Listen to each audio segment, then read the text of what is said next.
अस्सलाम वालेकुम dear students आज हम करेंगे एक्सरसाइज 3.5 का क्वेश्चन नंबर 1। क्वेश्चन है which of the following pair of linear equations has unique solution, no solution और infinitely many solutions. In case there is a unique solution find it by cross multiplication method.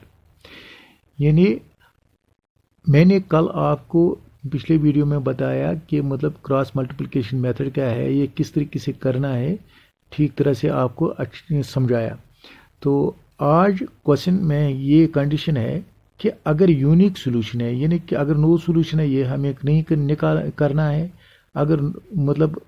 अगर इसमें no solution है तो हमें नहीं करना है। अगर इसमें इनफिनिटली मनी सॉल्यूशन कंडीशन आएगी तो हमें फिर क्वेश्चन को नहीं सॉल्व करना है, यानी एक्स और वाई का वैल्यू नहीं निकालना है। अगर यूनिक सॉल्यूशन होगा, अगर वो कंडीशन होगी तो हमें ये क्वेश्चन सॉल्व करना है। तो इसके लिए मैं आपको बताऊंगा, मैं आपको रिपीट करूंगा थोड़ा सा यहाँ। यानी क्वेश्चन है इस तरीके से, हमने यहाँ पार्ट नंबर फर्स्ट लिखा है, लेकिन मैं आपको ये रिपीट करूंगा यहाँ।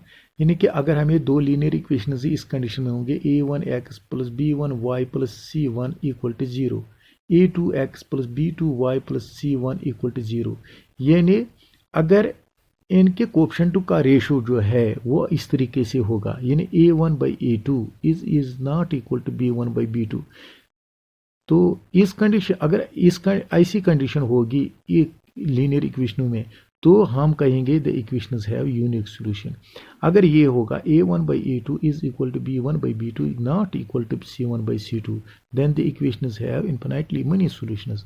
अगर इस कंडीशन में होंगे कोएफिशिएंट्स का ratio a1 by a2 is equal to b1 by b2 is equal to c1 by c2, then the equations have no solution. यानी अगर हमें क्या करना है, इन case there is a unique solution, यानी अगर कोएफिशिएंट का रेशो इस जैसा होगा तो हमें फिर x और y का वैल्यू निकालना होगा। तो हम यहाँ देखेंगे, यहाँ हम लिखेंगे, हम कंपेयर करेंगे इस इक्वेशन के साथ इसको। तो हम लिखेंगे यहाँ here a1 is equal to, यानी coefficient of x that is equal to 1, b1 is equal to coefficient of y that is equal to -3, c1 is equal to constant that is equal to -3 हो गया। ये ऊपर की equation. अब यहाँ a2 यानी दूसरी equation, a2 coefficient of x that is equal to 3, b2 is equal to यहाँ हो गया -9 and c2 is equal to -2। तो हमने यहाँ लिखा है ये कोएफिशिएंट्स हमने यहाँ लिखे। अब क्या करेंगे, यहाँ नाउ हम देखेंगे a1 बाई a2 क्या आएगा, ये आएगा 1/3, यानी 1/3। b1 by b2 is equal to -3 by 9, -9 यानी -3 है b1, -9 है b2। अगर हम इसको 3 1 जार 3, 3 जार तो माइनस माइनस कैंसिल हो गया। यहाँ लिखेंगे हम a1 बाई 3 के बराबर है। तो यहाँ क्या है, और c1 by c2 is equal to -3 by 2 -2 that is equal to 3 by 2। अब हम देखेंगे कंडीशन, यहाँ a1 बाई a2 1/3 है, is equal to b1 by b2 यानी 1/3 के बराबर है, is not equal to c1 by c2, यानी c1 बाई c2 यानी ये डिफरेंट है इन वैल्यू से। तो हम क्या लिखेंगे, हियर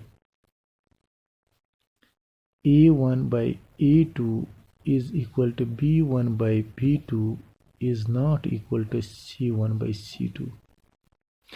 ये कंडीशन इससे मिलती जुलती है। तो हम क्या लिखेंगे, therefore the equations have infinitely many solutions, therefore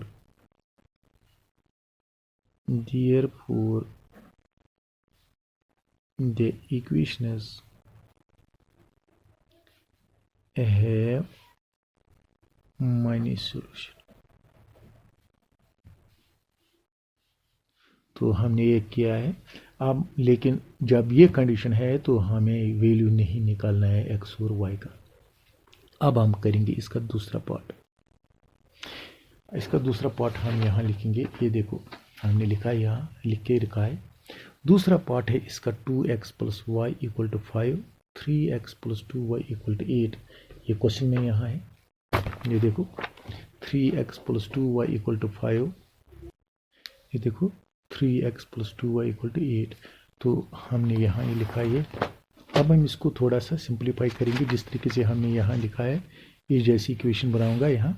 तो हम लिखेंगे इसको ऐसे 2x plus y minus 5 equal to 0 first equation, और दूसरी इक्वेशन क्या बनेगी 3x plus 2y minus 8 is equal to 0। इसको दूसरी इक्वेशन लिखेंगे। तो जब हम इसको कंपेयर करेंगे तो हम यहाँ लिखेंगे हियर a1 यानी coefficient of x that is equal to 2, b1 is equal to coefficient of y that is equal to 1 and c1 is equal to minus 5। इस तरह दूसरी इक्वेशन में लिखेंगे a2 is equal to 3, b2 is equal to 2 and c2 is equal to minus 8। तो इस तरीके से हमने यहाँ किया। तो हम यहाँ लिखेंगे now a1 by a2 is equal to 2 by 3, b1 by b2 is equal to 1 by 2 and c1 by c2 is equal to minus 5 by 8 that is equal to 5 by 8। अब हमने इसको यहाँ लिखा है। अब क्या करेंगे, वही है ये देखो a1 by a2 किसके बराबर है 2 by 3, b1 by b2 किसके बराबर है 1 by 2, c1 by c2 किसके बराबर है 5 by 8। यानी a1 by a2 is not equal to b1 by b2। वही है a1 by a2 is not equal to b1 by b2 is not equal to c1 by c2। यानी हमने आपको समझाया पार्ट फर्स्ट में। ये देखो a1 by a2 is not equal to b1 by b2 then the equations have unique solution। अगर unique solution है तो हमें ये निकालना है। तो हम करेंगे यहाँ, तो हम क्या लिखेंगे since a1 by a2 is not equal to b1 by b2 therefore the equations have unique solution. तो अब हम क्या करेंगे, x और y का वैल्यू निकालेंगे। therefore x is equal to b1 c2 minus b2 c1 divided by a1 b2 minus a2 b1। ये इस तरीके से हम x का वैल्यू निकालेंगे। तो हम यहाँ लगाएंगे इनका वैल्यू। पहले मैं आपको बताऊंगा ये b1 c2 यानी x का वैल्यू किस तरीके से यहाँ होगा।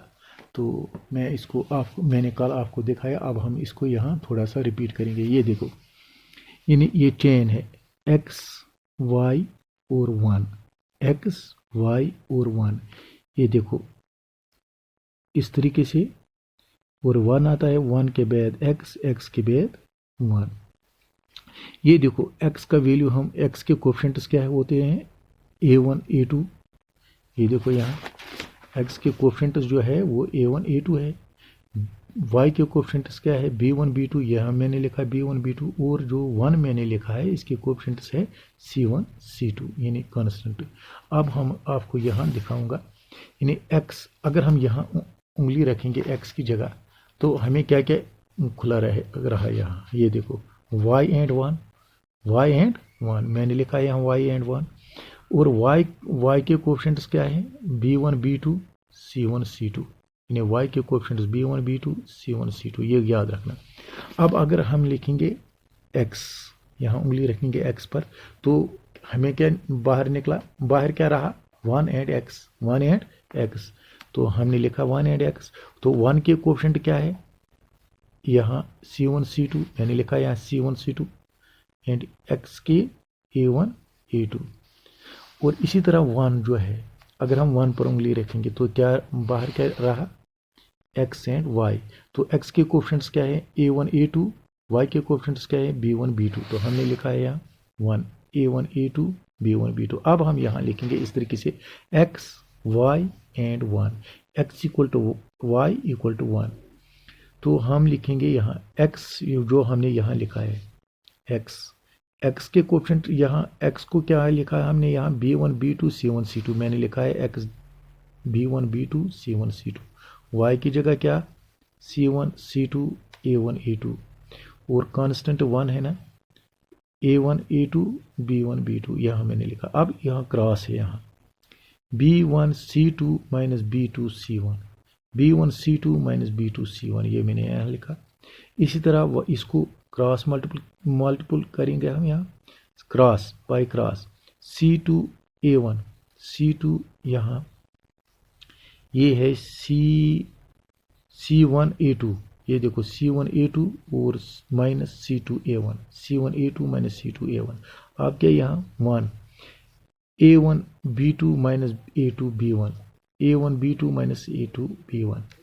अब हम क्या करेंगे, जब हम इस x को 1 के साथ इक्वेट करेंगे, अब हमने इसको इक्वेट किया है इस और इसको, यानी इसको इसके साथ, x by b1 c2 minus b2 c1 is equal to 1 over a1 b2 minus b2। अब क्या करेंगे हम, जब हम x का वैल्यू निकालेंगे, यहाँ x इज इक्वल टू, ये इस जगह जाएगा 1 इंटू दिस, मैंने लिखा b1 c2 minus b2 c1 divide by होगा यही a1 b2 माइनस b2। इसी तरह हम करेंगे क्या, y का वैल्यू, जब y को हम यहाँ इस इक्वेट करेंगे तो हमें क्या आएगा, y is equal to this, और y का वैल्यू जब हम निकालेंगे तो ये जाएगा यहाँ 1 की जगह 1 इंटू दिस, तो ये होगा c1 a2 minus c2 a1, c1 a2 minus c2 a1 divide by होगा a1 b2 minus a2 b1।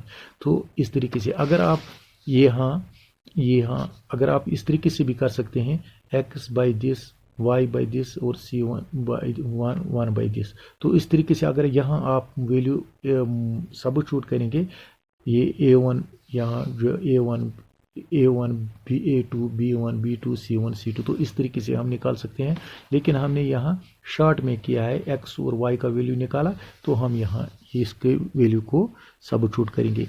तो हम क्या करेंगे, यहाँ b1 है यहाँ 1, हम लिखेंगे 1, और c2 क्या है यहाँ, c2 है -8। अब क्या करेंगे हम यहाँ, तो 1 इंटू 8 होगा माइनस b2 c1, b2 है यहाँ 2, तो यहाँ b2 है यहाँ 2, ये देखो b2 है यहाँ 2, तो हम लिखेंगे यहाँ 2 इंटू c1 है यहाँ 5 -5, ये देखो -5 डिवाइड बाई a1 है यहाँ 2 और b2 है यहाँ 2 माइनस यहाँ होगा a2 b1, a2 है यहाँ 3, a2 है 3 और b1 है यहाँ 1। तो करेंगे सॉल्व, तो यहाँ लिखेंगे हम 1 इंटू 8 हो गया 8 माइनस -8, 2 माइनस इंटू माइनस हो गया प्लस, 2 इंटू 5 हो गया 10 डिवाइड बाई 2 2s आर 4 -3। तो 10 में से 8 निकालेंगे तो क्या आएगा 2, 4 में से 1 निकालेंगे 3 निकालेंगे तो आएगा 1, that is equal to 2। Therefore x equal to 2 निकला हमें x का वैल्यू। अब क्या करेंगे हम y इज इक्वल टू, तो ये इस y का वैल्यू यहाँ लिखेंगे, मैंने लिखा है फार्मूला में क्या है, c1 a2 minus c2 a1, c1 a2 minus c2 a1 divide by a1 b2 minus a2 b1। ये देखो ये फार्मूला हमने यहाँ ये लिखा है। अब क्या करेंगे, लगाएंगे वैल्यू, तो इसको क्या करेंगे, c1 है यहाँ, c1 है -5 और a2 है 3 माइनस और यहाँ क्या लिखेंगे, C2 है -8, ये देखो -8, तो हम लिखेंगे यहाँ -8, और A1 है यहाँ A1 है 2 divide by A1 B2 A1, ये देखो A1 B2, A1 है यहाँ 2, B2 है यहाँ 1, good, that is equal to that A1 A2 A1 B2, A1 है यहाँ 2, B2 है यहाँ 2, that is equal to 2 into 2 minus यहाँ A2 B1, A2 है यहाँ 2, A2 है यहाँ 3, B1 है यहाँ 1, that is equal to 3 into 1, that is equal to 3 into 1। तो अब इसको क्या करेंगे, 5 इंटू 3 हो गया -15, माइनस टाइम्स A2 जार हो गया 16, लेकिन माइनस डिवाइड बाई 2 जार 4 -3, that is equal to -15, minus into minus हो गया प्लस 16 डिवाइड बाई 4 -3 हो गया 1, दैट इज इक्वल टू 16 में से 50 निकालेंगे तो 1 डिवाइड बाई 1, तो देयरफॉर y इक्वल टू 1, तो हमें y का वैल्यू निकला 1, hence x equal to 2 and y equal to 1। ये हमें इस तरीके से हमने निकाला, क्रॉस मल्टीप्लिकेशन मेथड के ज़रिए हमने इन दो वेरिएबल का वैल्यू निकाला, x equal to 2 and y equal to 1। ये देखो मैंने आपको अच्छी तरह से ये समझाया, ये याद रखना। यानी अगर हम यहाँ वैल्यू यहाँ ऐड करेंगे, यानी कि यहाँ B1 का वैल्यू लगाएंगे, C1 का वैल्यू लगाएंगे, तो इस तरीके से भी हम निकाल सकते हैं वैल्यू।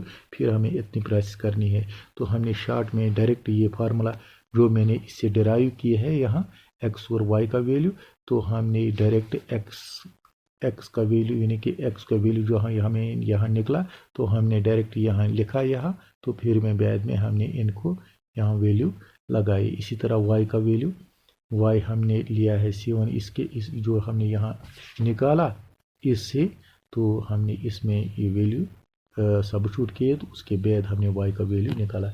ये आपको अगर आप देखेंगे कि मैथ पर भी है, आप अगर आप देखेंगे वहाँ, तो आप वहाँ भी देख सकते हैं कि ये आप अच्छी तरह से करेंगे। तो ये देखो यहाँ ये पेज नंबर है ये 60, पेज नंबर 60 पर है ये देखो ये दो इक्वेशंस हैं यहाँ, ये देखो A1 ये है ना, ये equation A1x B1y C1 A2x B2y C2 equal to 0। जब ये इन्होंने निकाले इन सेटअप में से, तो इसने x का वैल्यू यहाँ निकाला, x equal to B1 C2 minus B2 C1 divide by A1 B2 minus A2 B1, और y का वैल्यू ये है C1 C2 minus C2 A1 divide by A2 B2 A1 B2 minus A2 B1। तो इस तरीके से आप direct x यानी x का वैल्यू निकाल सकते हैं जब आप ये वैल्यू इनमें सबस्टिट्यूट करेंगे, इस तरह y का भी। तो मुझे उम्मीद है आपको अच्छी तरह से समझ आया होगा। तो लेकिन मेरी जो मैं बताऊंगा आपको, आप अच्छी तरह से इसको मतलब ये मैथ पर भी देखेंगे कि इसमें किस तरीके से इसने ये किया है। वैसे तो मैंने इसको कोई कमी नहीं रखी है समझाने में, तो आप अच्छी तरह से अगर आप इसी तरीके से करेंगे तो आपको बुक देखने की कोई ज़रूरत नहीं है। अगर देखेंगे भी तो मैंने आपको दिखाया कि किस जगह ये है। तो इंशाल्लाह आप बाकी पार्ट खुद करेंगे।